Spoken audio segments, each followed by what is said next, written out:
gentlemen, it's Speaker Brains with the most unprofessional music critics on the internet, Travis, Zach, and Josh.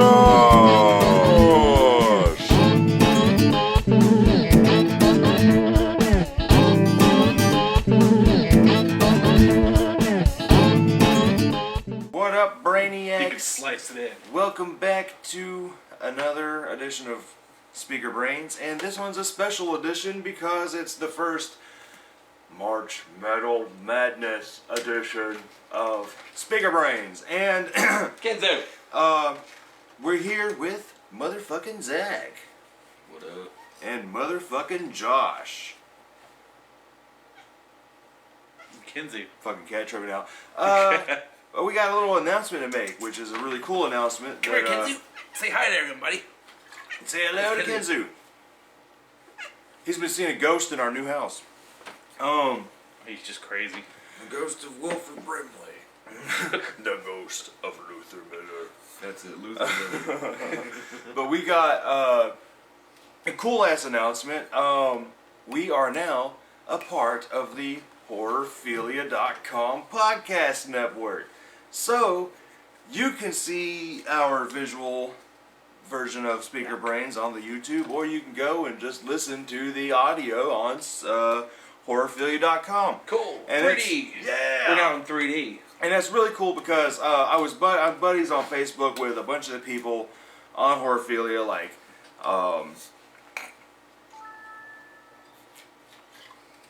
Alex Edwards and Dave Zindano and Jamie Jenkins of the Skeleton Crew Blue filter. and the Exploding Heads podcast. I've got... Put 4 colors together. It's black. I had Jason Really? Lloyd on Facebook as well, and I hit him up and I said, hey, because they're just a horror podcasting network. It's all horror stuff. And I said, well, what'd you feel like if you had a musical podcast? And he was like, well, send me your stuff, send it to him. And we talked a little bit, and now we're on there. So... Yeah, it's kind of weird. It's a horror thing, and they accepted a musical podcast. I know, kind of man. thing. So we're going to do a special Halloween Speaker Brains just for the Horrorphilia. Later on down the line, it's going to be, we're all going to have to find out 10 favorite horror themed albums. But we're not talking about that today. God. This is March Metal Madness. And today is the first retrospective in a series of retrospectives. 10 murder songs. You can do that. We can do that too. Shit, top 10 murder songs. Shit. Well, today we're doing a Between the Buried and Me retrospective because we are. Zach's the bigger Between the Buried. I love these guys. I love them toward half of their career. We'll get into that. So you lead this one off. I mean, the first time I heard them was in Rock Band. I'm not going to deny that. They were a part of one of the free pack songs you get when you pre-order the game or some shit. And I just thought that I didn't really pay attention to it. I remember playing the song a lot in the game. Me and Stasi playing the shit out of it. Was it prequel to the sequel? Yes. Yeah. Like, we played the shit out of that song. And then maybe a year or two later, Charlie was talking to me about them, and I was like... Spell it dead. He was playing something from them. It was probably The Great Misdirect. And I was like, oh my god, I can hear the bass in metal? That's crazy. Like, that's why I was so intrigued to buy him. Because that whatever he was playing, he had so many changes in it. It just blew my mind. So I instantly went out and bought The Great Misdirect. And fell in love. Only 6 songs on that album. Then I got the self-titled, and it took me a minute to get into it, but like, I instantly fell in love with it because I was on a drive home from FYE, and we were living in Phoenix City at the time, so it was a longer drive listening to a CD on the way home, and naturally I had a little bit of herb on me to enhance the little road trip, and I really dug that album. It had a lot of different moments on it, like where they have the the little bar scene in there where you can hear bottles clanging together, and there's like kind of a country little breakdown.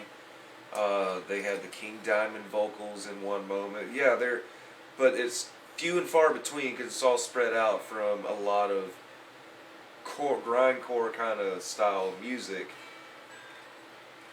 But that's the thing for me. I liked having.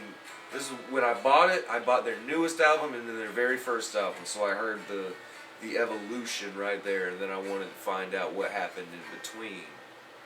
So True that. I ended up getting Colors after that. Oh my God, Colors is by far one of my favorites. So let's go in chronological order. The albums of BTBAM.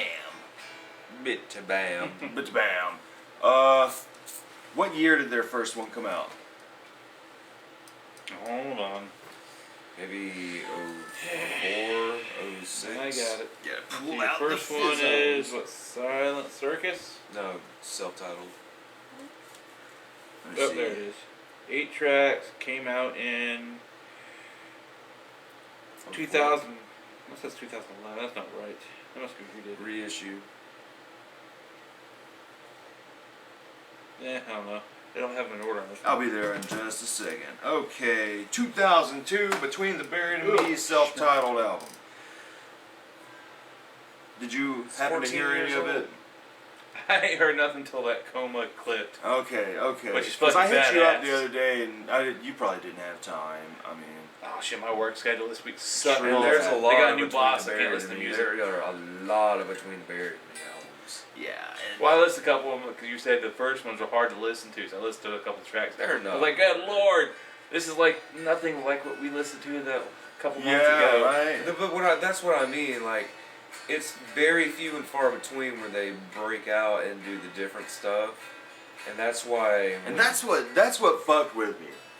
And see, that's when Alaska came along, everything was different. It was damn You Alaska. got your grindcore moments, and then quick change to something different, so you wouldn't get bored with it. Yeah.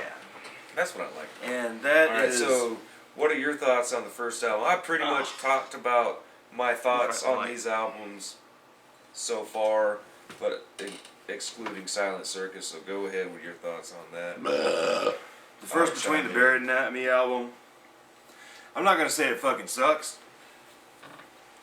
Travis has never been much of a death metal grindcore kind of person. My thing is I dig some death metal. I love grindcore like Agoraphobic Nosebleed and shit like Anal Cunt just because it's short. yeah. You know, you'll get a 30-second bit and that's all you need. You know? Well, to explain what fucks with me on the first Between the Buried and Me album, I gotta bitch about I Wrestled a Bear Once. They came out with Drum tuna. doing music with the breakdown metal or the metalcore breakdown death shit, but they went goofy with it. They'd throw in really goofy moments, a lot of techno, a lot of fucking jazz and stuff. And you could easily say they were influenced by fucking Between the Buried and Me, especially from the Alaska shit. But I don't understand this. what fucks with me, I'll explain it to you later on. What fucks with me is the old I Wrestled a Bear Once changed and lost everything that made them unique. Now they just sound like a regular breakdown metal core band. And that's just what the first Between the Buried and Me sounded like to me. Just the things that I hate about I Wrestled a Bear Once. It's nothing. I mean, yeah, those moments are there, but like you said, they are so few and far between that it rarely kept my attention because the whole time I'm just hearing. But see, that's why it didn't bother me, because it's the evolution of the band. They got better. Yeah, and here's the thing. And those albums this are band great. has one of the greatest evolutions ever. Now I can, like Josh said just a minute ago, they probably lost a lot of their early fans who just wanted that aggressive, heavy shit. But they gained a fuckload of more people who give a shit about more than just aggression. And we'll eventually get into that. But yeah, I did not really like that first one much at all. I was just... Silent Circus. Silent Circus. Now see, when I got Silent Circus, I did not really listen to it because at that point, I had gotten all of the Between the Buried and Me that were out instead of Alaska, and it just seemed like I was just overloaded at the moment. I needed a break from it. So Band fatigue. Yeah, I didn't listen to it all the way through when I got it. I found a few ballads on it when I first heard it, and I was like, that's not right. No, don't do that. Don't become this. And the first time I listened to it since I got it all the way through was last weekend, and I enjoyed it more, but nothing really stood out other than the sequel song that was from part 1, or the first album. Like, there is a sequel song that they kind of just turned into a straight up ballad on that album that was like a moment in the last song on the first album. And a lot of those songs on the first album and second one are fan favorites that they still play to this day in their live shows. Silent Circus, man. I didn't like it that much either. There were some things that did stick out, like for a very split second you got everybody clapping like something like that, and I was like, okay, alright, okay, and then it's You gone. just did the Saturday thing. SATUR D-A-Y. Night. Yeah, there you go. That's what they just did. On a Saturday night. Saturday night. Yeah, I mean, it was also... I could hear that they were changing it up a lot more on the Silent Circus. I liked it just a little more than the first one. But it still didn't do anything for me. It didn't tickle my fancy. Okay. It kind of kicked it in the nuts.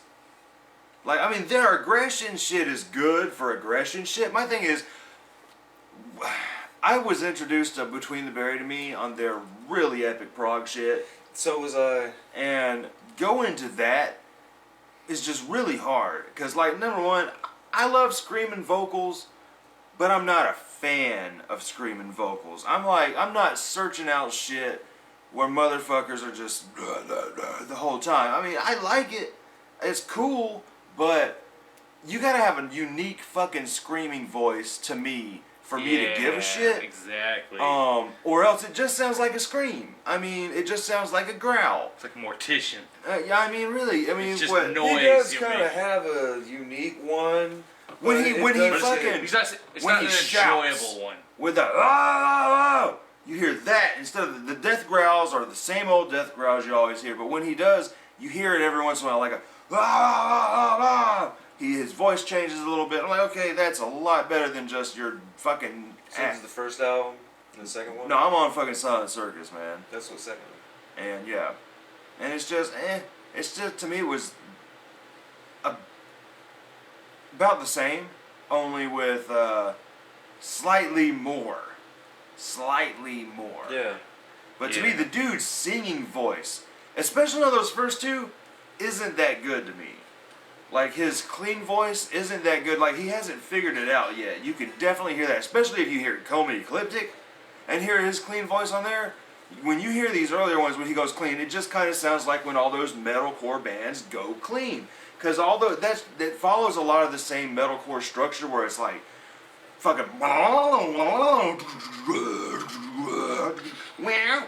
whatever the fuck that noise is, and then you get into a slower fucking melodic part and they sing for a minute, then it goes back to the aggression, and it just kind of sounded like that shit to me. Shit that I used to make fun of kids for listening to a good 10 years ago. And I mean, it doesn't suck, but it's not what I want to hear. Alaska.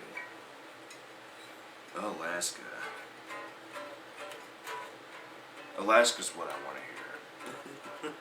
As soon as you put this album on, it kicks you straight in the nuts. Just epic as fuck loud, aggressive. This is when the band. Oh, I'm not even on screen. Yeah. This is when the band. They actually got a different band. The drummer, bass player, and rhythm guitar player now, and it's been these guys since. And they have made some of the most amazing music since then. Alaska is their first all together, and you feel that they're all having fun. Like, just listening to that album compared to the first two, it's like, what is happening here? You still have the death growls a lot. But what's that song where he's like, it's raining, it's raining, it's raining? That is great. Alaska is like much better. I still don't like it as much as any of the ones after it. Oh, yeah, me either. Alaska to me is like, the reason I like it is because it sort of reminds me of the early I Wrestled a Bear ones, because I could be like, okay, this is where I Wrestled a Bear ones kind of took a little bit of cues from. Alaska doesn't get goofy, like it doesn't get stone cold fucking goofy like I Wrestled a Bear once, which I still gravitate more toward the first couple I Wrestled a Bear once because of how insanely goofy it gets. But for some Between the Buried and Me early aggressive shit with doors open to where they were about to fucking go. And it's not, I still don't, I listened to it once this week, just like the other ones. I was like, yeah. I mean, but I like it way more than those first two. It's definitely a fucking step above. Okay. Anatomy of. That is the album that to me shows their true fucking talents. Anatomy of is a complete fucking cover album. And to me, it's the one that shows, okay, these are some dudes to fuck with. These are some dudes to fucking pay attention to, because there's I like their covers, but I get bored with it. Honestly. I mean, that is true. I mean, to me, it's not as engaging as something like the Parallax, but it shows their ranges, it shows what they can do on the different songs. I mean, Blackened, their version of Metallica's Blackened, it's good for a Metallica cover, but whatever. But then you get to their version of Kickstart My Heart from fucking Motley Crue, and it's like, okay, alright, this is pretty bad. 'Cause I'm not a Motley Crue fan, but I do like Motley Crue songs. I mean, Kickstart My Heart is one of them. It's a cool little dry fast song. They Run Over kick that Children. song's ass. Yeah, they kick its ass. They make you want to run over children. And then their version of The Day I Tried to Live from Soundgarden is fucking good too, but I think he botches the vocals up.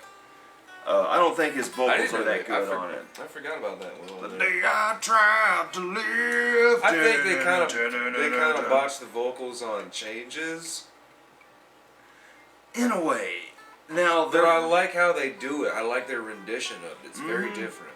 Now their version of Bicycle Race from Queen Oh my god. is one of the most impressive things on the album. Yeah. Because It is identical. it is identical. Their They do vocals nothing are different. It's like, wow, they just... They just show you that we can play this immensely technical song. Yeah. And you can't. You know, it's like, I'm listening to it, I'm we like, can damn. make it sound exactly like Yeah, I'm recording. like, god damn. And then they do a really good fucking version of Three of a Perfect Pair from King Crimson. One of the later King Crimson songs, but a good King Crimson song nonetheless. And they fucking do their thing on it. And their version of Us and Them from Pink Floyd, really fucking good. This album right here, you can tell that, especially every album after this, you can hear influence. You can tell that these dudes grew up listening to every fucking band they covered on here, just by how much give a fuck they put in their covers. And then you can hear some of these ideas from all these different bands slipping into their shit after this album. Like, they do a great fucking cover of Geek USA from Smashing Pumpkins. Their version of Territory from Sepultura is pretty good. And like we were just talking about, Changes from Blind Melon. Now, what an amazing way to take that song. Mm-hmm. Because originally the song is just a chill jam band lighter holder. You know what I mean? You're holding your fucking lighter up in the air. It's a fucking concert closer. Perfect ass fucking chill, fucking good ass song. But they fucking play it in jazz chords. Mm-hmm. And take it on to a whole new fucking place. It changes the entire mood of the fucking song. And is seriously one of the best covers on this entire album. It really fucking is. Minus the vocals. Yeah, the vocals are alright. They're not as good You as know where their Shannon name Hoon. comes from, right? Who? Between the Buried and Me. Nah. The name is a lyric from a Counting Crows song. Oh, really? Yeah. Something about you will find me dead between the buried and me or some shit. Huh. And they do a Counting Crows song on here. Yeah. Colorblind. And it's Probably alright. that song. But I mean, this to me is like, it shows you everything these dudes can do as far as playing their music and singing. And it's like, You know why it exists, right? yeah, because they wanted to just get out of their contract. And that's all fine and good, because at least they did it with a good album, as opposed to someone like Emerson, Lake and Palmer and shit out something like Love Beach, you know what I mean? Yeah. So yeah, dude, fucking, that one kicked ass. What do you think about Colors? Colors is pretty fucking mind blowing. That it? Colors is fucking mind blowing, man. The jazz moments, the bluegrass, the slight bluegrass shit, the fucking arena rock style kind of shit. It's I love how it builds up and then it drops and then Yeah. it comes back up again. It's so all over the place. It never ends.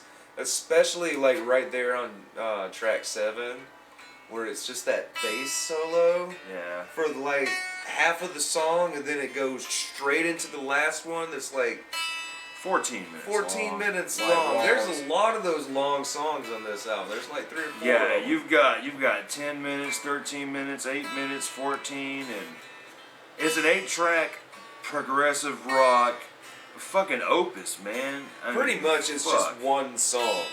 Just one song. Yeah, every song flows in as like one cohesive piece, and each movement represents a different color. And like the first track is orange, and then you got the next song after that is green, then after that it's yellow, after that it's red, then aqua, then blue, then purple. That's kind of fucking cool, because it's like, in a way, it's like, could that be what these colors sound like? Like, honestly, dude, when I listen to this album, I can just shut my eyes and like meditate and just I hear so many different things every time I hear it. And once you get used to it, it's really cool when you're anticipating the next change. Like, cause you're like, oh, I really like this part. Here it comes. Yeah. It's like when you've been on a roller coaster many times, and you know where all the fucking turns are, and it's like you're still like, yeah, here it comes. Yeah, I never get bored with this album. And would you say it's your favorite? Because I know it's fucking close with you. I'd say it's my number 1. Whoa. Yeah. Even better than Great Misdirect? Yeah. Even better than Coma Ecliptic? Coma Ecliptic's bad fuck. Coma man. Ecliptic is great, but I like Futures or Parallax 2 better. Wow, man. I have to see. I'm still on the fence with it. I have to listen to it more. Here, recently, I've done played that album out, and it's not that I'm not getting into it. I love that album. I just feel more close to the other two. Like right now, I would say it's in the top 3.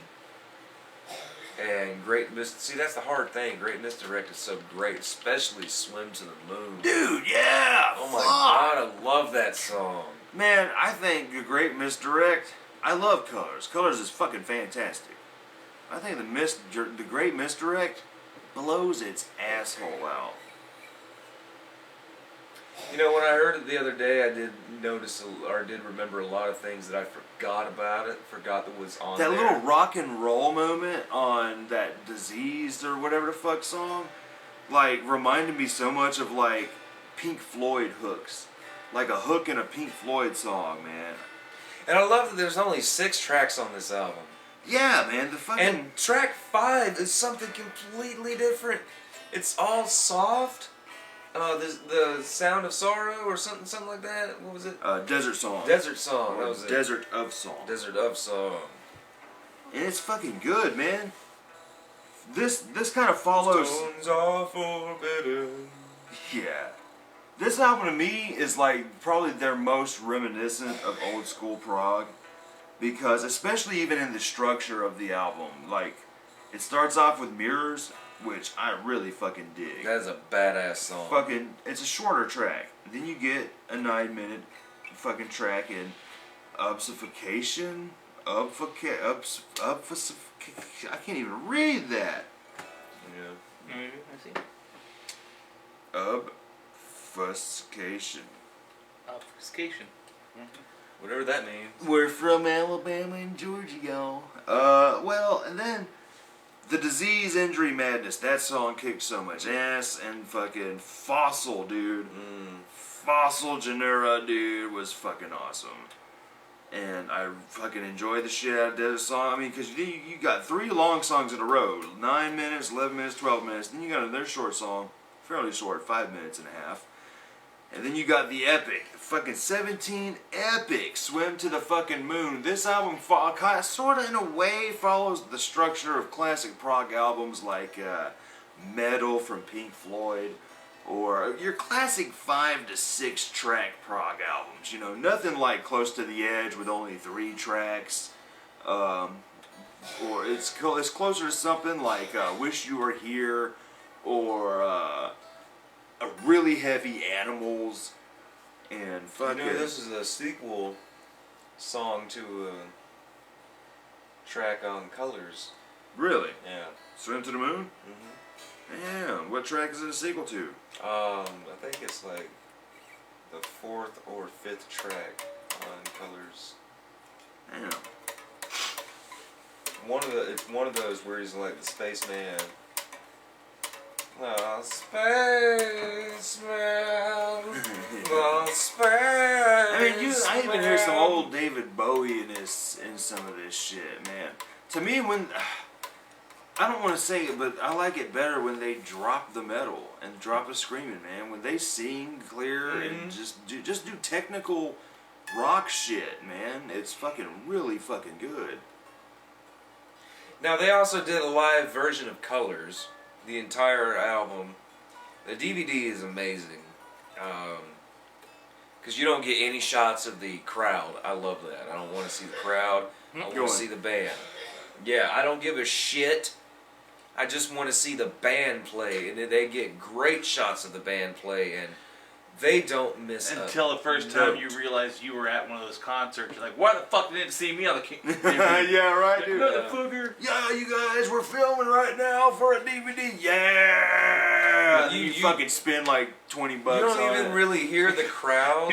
You buy the movie so you can see it. You're like, you don't even see this.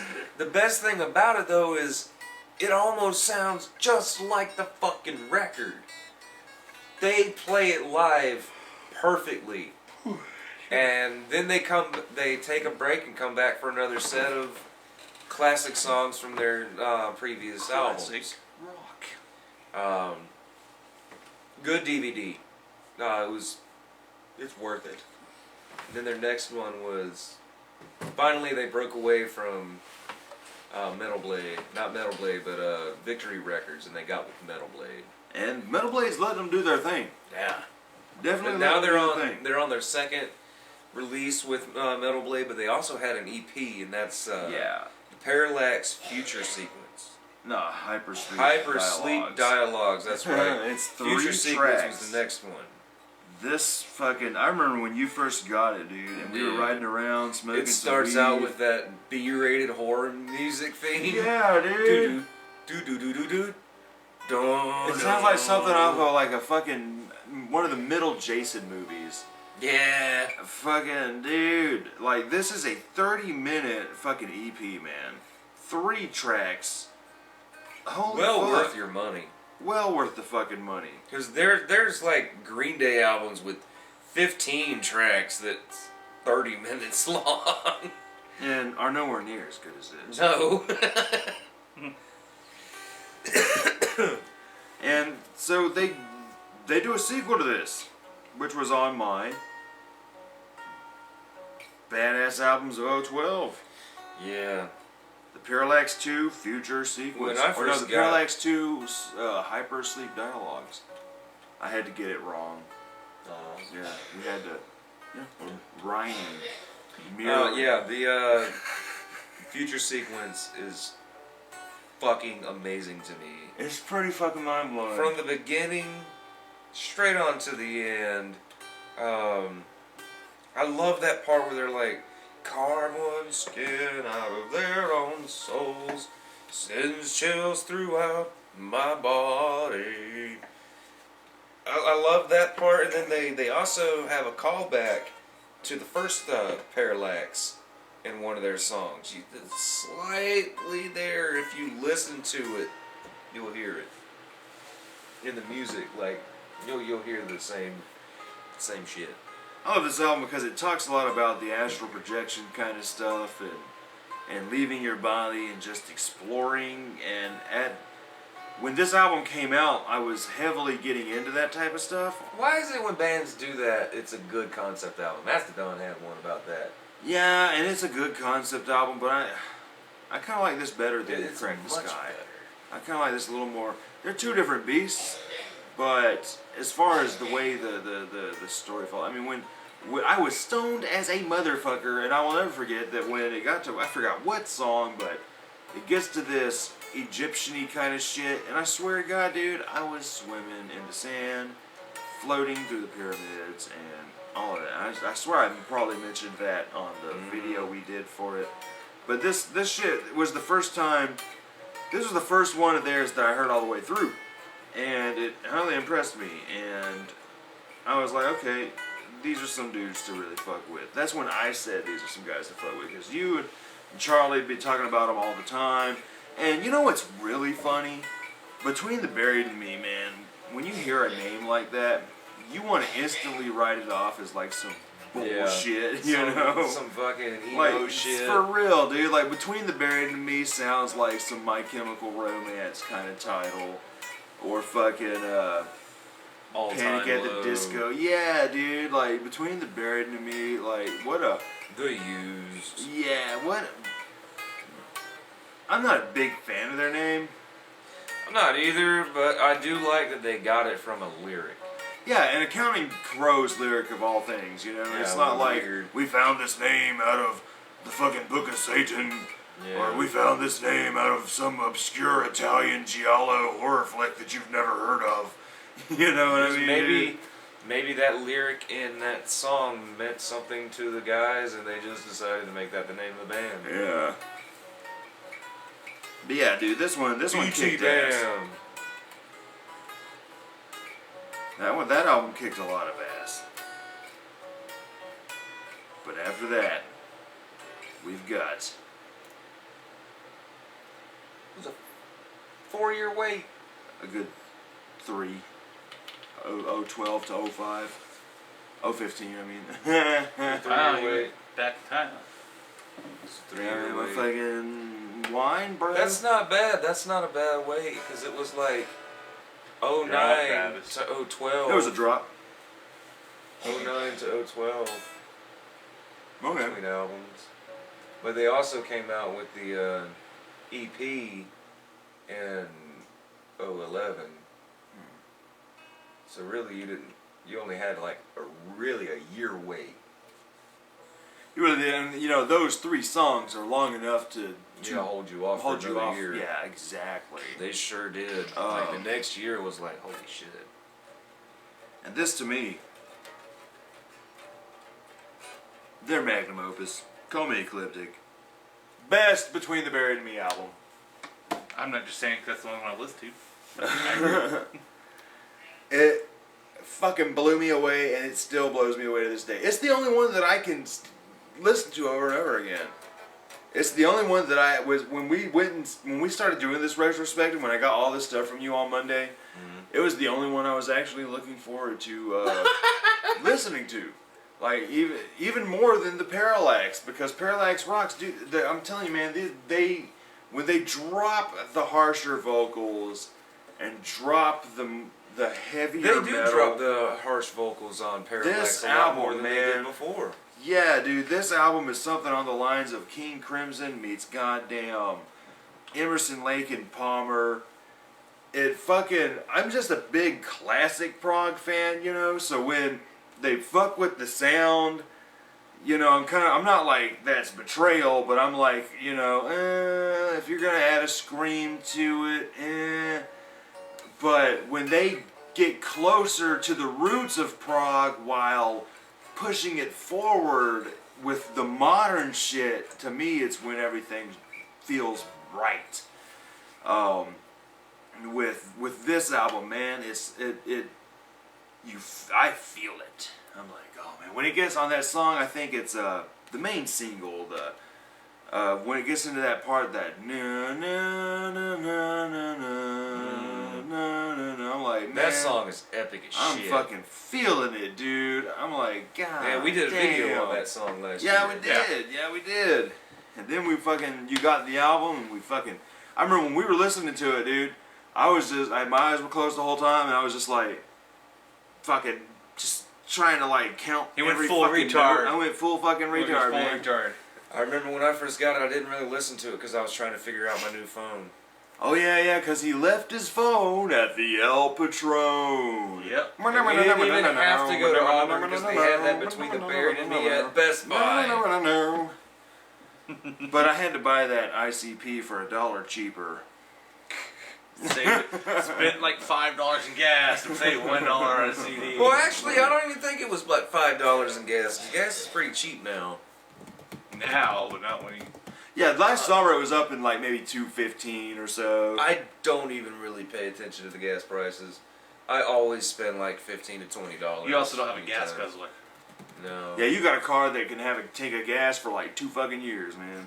Because I don't go anywhere. You got the most practical car that everybody in Mad Max should use, but they don't. The difference is, somebody hits his truck, no problem. Somebody hits his car, it explodes in little pieces. Yeah, it's like when you told me about you listening to that first one, and I started to listen to that first couple songs, I was like, I just want to listen to some 6 Feet Under now. I want to listen to this crap when I can actually listen to somebody who actually does this good. Well, they do it good because I like how it was too mortician-y for it. It was like the guitars, everything was like everything was like it was just like all at one time. Like, oh, it's too much. Like bands like 6 Feet Under and the other bands, they do it right where. You know, his vocals, you can tell it's like bands like Mortician, and it's just put it on. What's this? Son of a bitch! Everything's just it's just like fucking loud, staticky noise. You can't hear the guitar that well in a Mortician song. And Mortician's Mortician's just a bunch of fart noises in a toilet. It's not even fart. It's like they just when they recorded it, they went off the charts. So like, let's crank it up to 11 and record at this level, and then remastered it even louder. They put a speaker in the toilet. I just think I had a good idea. Record death growl vocals in a toilet bowl. Like put a microphone right up there, get up in the toilet bowl, and like put your arms around. Why would you want your face in the toilet bowl? You can do the same. Clean like it first. Get your fucking. Or you can just get your bowl, a big glass bowl, and do the same thing. But it'd be cooler with a toilet because you did with the toilet. Okay, well you can do that. We'll film you doing it. So that way it's on film. So that way somebody says he's just doing it in the bowl. You do when you throw up. I mean, if you clean the toilet first. I really technically, have to. Okay, technically, if you that clean the could toilet work. first. We'll get Zach piss ass drunk where he throws up. Hey, Zach, do some death growls while you're in there.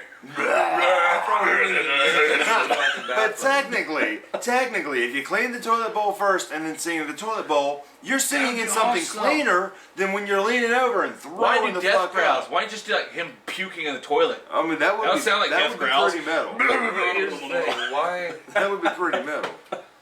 no toilet is clean, no matter how much you clean it. It's I mean, out of still- sight, out of mind, dude. I mean, you're not gonna have any It's of mind those. over matter, man. You're not gonna have You any think of it's those. a chocolate piece of candy? It's a chocolate piece of candy. Shit. Fuck science. Science This don't Hershey's shit. bar has nuts in it. The what? That Hershey bar's got corn and nuts. Oh man, when they started putting corn in my chocolate, it tastes pretty good. But nah, man, like that. How did it it's like evolve to shit. eating shit? Hold the microphone up over the toilet bowl, man. Or you could just put the microphone up there when you're. Then that means you shit need to in it. do that to anything, all kinds of things. like a Take some watery laxatives, dump, man. a watery fucking dump. Just Be put like, shit, man, give me the microphone. Oh yeah, put it between your legs. You gotta put the little, the mic cover in front of it so Yeah, it dude, splash. so the upsplash doesn't get on you, because I mean, you're gonna be knocking on there. A lot of motherfuckers like to put their mouth on the microphone. That would be the And then you need, microphone then we need to Kevin. get, because I still want to buy a physical. The shitter phone. I still want to buy a physical Like a shit. auto tune, like the actual device, so you can do it. Then you can auto tune your turds. Dude! Auto tune Auto-tune a farts. fart, man. Like, that would be amazing. We gotta do it. We gotta, oh my god. You heard it here first. Yeah, you heard it first right here on Speaker Brains. I want to get an auto tune machine because I want to fuck with people online. We are going to start. You can get an auto tune on your phone. We are going to start But a that's when you GoFundMe record it. campaign. You have to A record it and GoFundMe process it. campaign Device for will an do it auto-tune live. device so we can auto-tune our farts, and motherfuckers who give the most money can get like the first recordings of the auto-tune farts. What does a term's diarrhea sound like auto tune? Dude, oh my god, we are disgusting. So how did Between the Buried and Me go to a shit conversation? I mean, we just, dude, shit's always funny. Shit is always Shit's funny. on I mine. mean, Poop is funny. I'm sorry. Poop. Poop's funny. It's funny because it's like when you say poop, your mouth makes the same face your butthole does. Poop. Oh my god, I've never thought about that before, but you are 100% correct. And poop backwards is still poop. Oh, Yeah. it is. Backwards and forwards, no matter how you do it. You Poop. can switch letters around and get popo. Or oop. No, oop. Oop. Oop. You made a poop. You made an oop. Oop. A poop. If you turn it upside down, a bobo, you can make a bobo. Yeah, there you go. Fucking Or you bobo, can man. make A bobo. You can turn it upside down and make boob. You could. Work. You Should. get close If to you get Alabama Hot bobo. Pocket. Oh yeah, that good old Alabama Hot Pocket. And when With side of blue waffles. Yeah, exactly. If you guys come down here to Alabama, I mean, we live in What about a Georgia. Georgia pancake? I mean, for anyone not knowing, you should Google Alabama Hot Pocket and blue waffles. We'll I'm sure promise most you, everybody you'll knows enjoy about it. blue waffle. You'll enjoy what you see. Look up crab vagina. Wow, Crap, vagina. So, all right, we kicked off March Metal Madness with 2 little videos here. Next week, we're gonna fucking give you guys the long-awaited Tool retrospective because we're all Tools fans. fans. Yeah, we're Tool fans. Maynard. And Maynard. Caduceus. Really need to get you some Caduceus wine. Yeah, man. Maynard's Some wine. Maynard wine. When we did Drink the Metallica Maynard's thing, nectar. Did you see that Metallica And also has, do Pussifer. You can do Pussifer in there, dude. Metallica has We a could, dude, but I Budweiser don't have beer. any pussifer. I wish I could find the original had Country Boner on it. But My country boner. Metallica has their Budweiser beer. I've been looking for it. I can't find it. Yeah. Metallica Black. That's the thing. I don't want to go out and buy Budweiser. It's a black lager, I think it's supposed to be. Yeah, but still. Metallica, you're But going to you make need it a for the beer, shelf. don't make it Budweiser. Yeah, that's what I told You got him. an Iron Maiden model. That's kind of cool. The Trooper. That was last year. We did that on the. Yeah, and then you March tried to buy that Madness. one black. That shit was horrendously Oh, nasty. the Back in Black. Back in It black. was disgusting. That just make you feel like you gotta take a shit after you're drinking it. Oh, it tastes like flowers. Horrible, horrible flowers. But yeah, so Black licorice. next week we're going to give you the total retrospective, and eventually you will get a new monster review. And we're going to end it with the Metallica retrospective. And I'm pretty drunk right now. Y'all have a good day, Brainiacs.